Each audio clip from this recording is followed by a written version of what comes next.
ce sujet, mais il me semble utile de dire encore un ou deux mots sur le précédent sujet, parce que des choses qui ne sont pas vraies ont été dites par notre compatriote du RDPC, lorsqu'il conteste les faits de séquestration qui sont constatés par tout le monde du professeur Maurice Kamto. Je voudrais dire que la séquestration dont a été victime une fois de plus le professeur Maurice Kamto Douala est un fait que tout le monde peut attester. Et je vais essayer un peu de donner quelques éléments peut-être qui ne sont pas dans l'opinion. D'abord, la première chose à dire, c'est que tout le monde, ou presque, pensait que le professeur Maurice Kamto, parce qu'il a annoncé une réunion au sein du siège du MRC à Douala, devait donc arriver à Douala le dimanche matin et puis se rendre au siège. Il y en a un qui s'imaginait qu'il pouvait aller à l'aéroport. Alors, c'est le professeur Maurice Kamto de son initiative qui a demandé de porter l'information aux autorités de ce qu'il n'arrive, non, il n'arrive pas le dimanche matin, mais plutôt le samedi soir. Je répète, c'est d'initiative que le MRC a informé les autorités qui n'avaient pas cette information. Attitude républicaine. Informé donc de cela, le professeur Kamto a quitté l'aéroport et a pris un appartement dans un quartier de Douala. 30 minutes après qu'il soit arrivé, le lieu, qui était donc connu par les autorités, puisqu'elles avaient été informées d'initiative par le MRC, le lieu a été assiégé. 30 minutes après, il y avait plus de 200 policiers et gendarmes. Je suis un témoin oculaire, donc je ne relève pas ce qui se circule. Je suis un témoin oculaire. C'est de la séquestration. Et à partir de ce moment, dès samedi soir, le professeur Kamto ne pouvait plus sortir de sa résidence. Voilà un citoyen qui dit informer les autorités de mon pays que je vais arriver samedi soir, non pas dimanche matin, parce que c'est de bon ton qu'il annonce. Et au lieu que les autorités aient dans une attitude responsable, elles deviennent directement des agents de la séquestration. Voilà le premier fait de séquestration. Le deuxième est que le lendemain matin, alors que le président Kamto doit se rendre au siège du MRC, il est informé de ce qu'il ne peut pas sortir.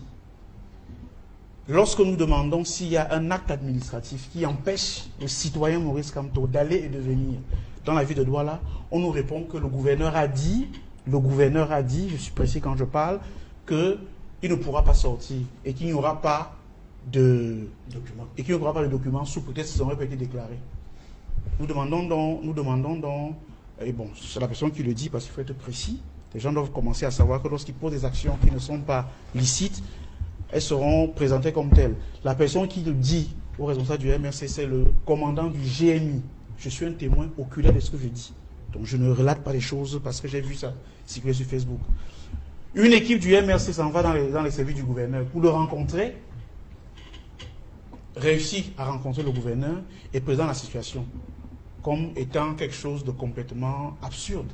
On ne peut pas interdire à des militants d'un parti politique d'aller à leur siège et d'avoir une réunion. Alors, le gouverneur essaye de jouer au diplomate et fait comprendre que c'est parce qu'effectivement ça n'a pas été déclaré qu'il n'y a pas de nom d'interdiction. Mais on lui dit que non, il n'y a même pas à déclarer. Et le gouverneur dit que dès lors qu'ils ont vu l'attroupement, ils ont dit que c'était déclaré. Mais on a dit non, mais c'est pas possible. Vous ne pouvez pas interdire à des Camerounais qui aiment Maurice Kamto, il s'agit en fait d'un attachement en homme public, de sortir et de venir au moins lui dire, parce que au moins l'accueillir. La réunion qui était prévue n'était pas avec tout ce monde que vous avez vu. C'était des personnes identifiées. C'est-à-dire que ce n'était pas une réunion de 100 personnes, de 200 personnes, non. Donc si les gens sont spontanés parce qu'ils ont appris que Maurice Kamto sera peut-être à Daïdo, à Grand Moulin, ce n'est pas du fait du MRC. C'est le fait de ces personnes-là qui, spontanément, sans avoir eu reçu un appel, se sont déportés à ce lieu-là. Et donc le gouverneur nous fait savoir que bon, dans tous les cas, ce n'est pas grave, on verra demain matin si on peut tenir notre réunion. C'est ce que le gouverneur dit. Nous prenons donc rendez-vous avec lui le matin, l'équipe du MRC prend rendez-vous le matin, lundi matin, pour une réunion avec lui. Quand nous repartons dans les services du gouverneur, on fait savoir au MRC que toutes les réunions prévues sont annulées. Voilà ce qui s'est passé. Je mets au défi quiconque de dire le contraire. Sans aucun acte. Sans aucun acte. Rien du tout. Verbalement. Et vous voyez une autorité. Nous sommes dans un pays et je pense que lorsqu'on est préfet ou gouverneur, le Cameroun n'a que 10 gouverneurs. c'est quand même un poste de haute responsabilité. Et quand on est à ce niveau-là, on doit avoir minimum une parole qui porte. Lorsqu'un gouverneur dit « venez demain matin, on en reparlera », le minimum, même si après il va vous éconduire, c'est de dire de vous recevoir déjà, pour que sa parole ait un poids, un sens, une respectabilité. Mais là, il nous a été dit par d'autres personnes que toutes les réunions sont annulées. Aussi simple que ça. Donc ces faits et d'autres, parce que je vais continuer. Maintenant, lorsque nous quittons la ville de Douala pour rentrer sur Yaoundé, lorsque nous arrivons dans la localité de Bouniebel, alors que nous voyons des voitures aller devant nous, on nous indique plutôt l'autoroute pour que nos militants qui attendent légitimement leur président, eh bien, que ces militants-là soient conduits, enfin, j'allais dire court-circuités. Oui. Ils orientent plutôt vers l'autoroute. Vous en avez dit quoi quand vous a imposé un itinéraire? Absolument. À partir de Bouniebel, l'itinéraire a été de force orienté vers l'autoroute. Par qui? Par la police qui était sur place. Et qui savait certainement que vous arriviez? Forcément, puis ils avaient les talk-Cherokee, forcément. Et donc, lorsque nous arrivons là, au niveau du quartier Kolbison à Yaoundé, il y a des militants qui spontanément, parce que bon, il faut dire le MSC est partout à Yaoundé. Donc, on sorte par Noma Yossouyen, on appelle ça, qu'on sorte par Ahala, ou qu'on sorte par Kolbison, il y a des militants partout. Alors, il y a toujours eu des militants là qui nous attendaient, et ils ont spontanément rejoint le cortège du président Kanto pour l'accompagner à son domicile. Lorsque nous sommes arrivés au niveau d'un Kolbison, au niveau du carrefour Kolbison, il y avait au moins une soixantaine de voitures dans le cortège. Qu'est-ce que la police a fait? Dès que la voiture du président Kanto est passée, ils ont coupé le cortège pour amputer à peu près une vingtaine de voitures pour que le cortège soit réduit. Ils ont fait la même chose à Madagascar et ainsi de suite. Donc c'est pour dire que de bout en bout, depuis sa descente d'avion jusqu'à son domicile, Maurice Kamto a vu ses voix d'aller et de venir bafouées. Et nous disons que ça, c'est inadmissible dans un état de droit. Bonjour les amis et bienvenue sur ma chaîne. Comme vous venez de regarder la vidéo, en tout cas cet extrait de quasiment 7 minutes, vous avez pu écouter le film de la séquestration de Maurice Kamto à Douala.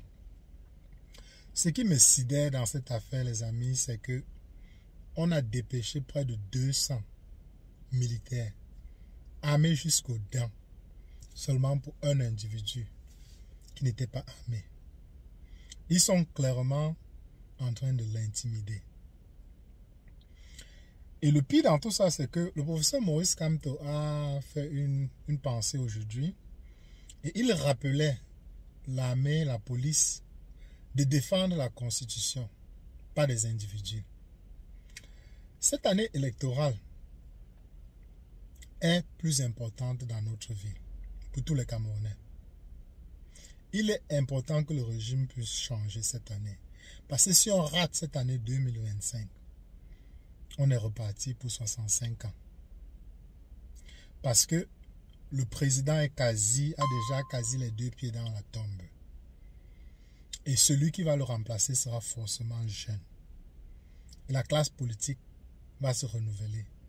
C'est pourquoi on repartira pour un très long moment. C'est pourquoi le peuple camerounais, je vous appelle vraiment à vous lever cette année. Et j'aimerais aussi envoyer un message aux militaires, à la police et aux armées.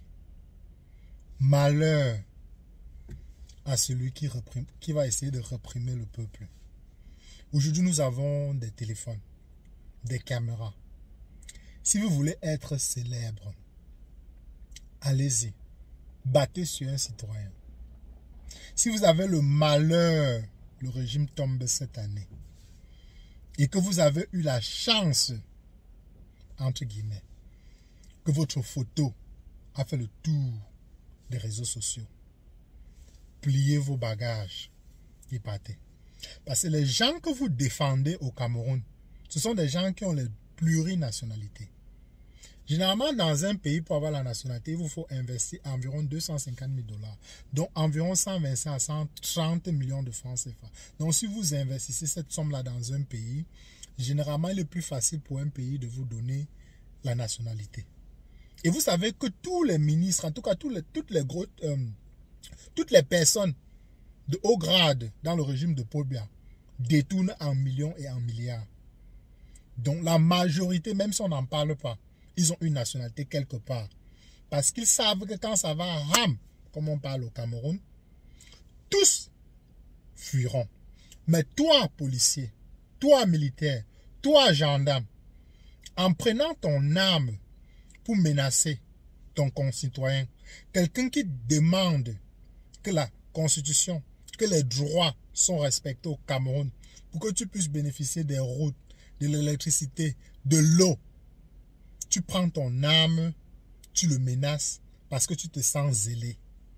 D'ailleurs, pendant le moment où le professeur Maurice Kamto était encore à Douala séquestré, il y a des informations qui ont surgi sur la toile qui disaient que il y a un policier qui voulait le brutaliser. Et c'est un gendarme qui est venu demander au policier de se calmer. Je répète, attention et malheur à celui qui deviendra célèbre pendant les périodes post-électorales. Parce qu'on sait que le régime fera tout pour se maintenir. Puisque l'argent du gouvernement, c'est une vache à lait. Et ils ne peuvent pas accepter perdre cette vache à lait. Ils vous utiliseront, vous, la police, l'armée, pour mater la population qui demande que les conditions changent pour que vous puissiez aussi bénéficier. Ce n'est pas la famille du professeur Maurice Kamto qui meurt sur les routes Douala Yaoundé, Bafoussam Yaoundé ou Bafoussam Douala. Ce n'est pas la famille du MSC ou des sympathisants ou des militants du MSC qui meurent dans les routes. Ce n'est pas ces personnes qui n'ont pas d'électricité. Ce n'est pas ces personnes qui n'ont pas l'eau. Et les odeurs des poubelles que vous respirez dans ce pays, ça cause le cancer. Et si vous avez remarqué, beaucoup de personnes meurent au Cameroun actuellement à cause du cancer. Parce que les odeurs des ordures, les odeurs nauséabondes que vous respirez, ce n'est pas bon pour la santé. On a vu aussi sur la toile, vous vous êtes plaint que vous gagnez seulement 38 à 40 000 francs CFA.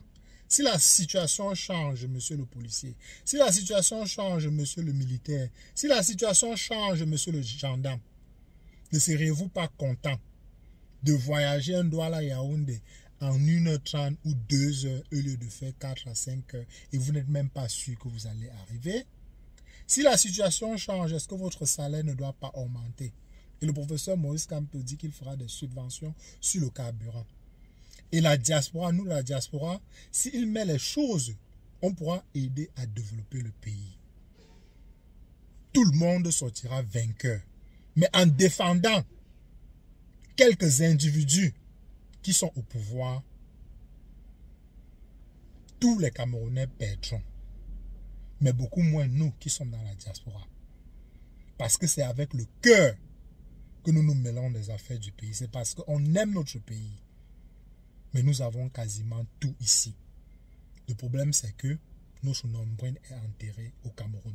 C'est pourquoi nous y sommes attachés. Mais faites très attention à l'armée camerounaise. Malheur, je répète, à celui qui deviendra célèbre dans cette année. On a vu en 2019 un policier tirer à bout portant sur un militant ou un militant du MSC qui marchait. Il n'avait pas d'armes, il n'avait rien. On a vu les vidéos sur la toile.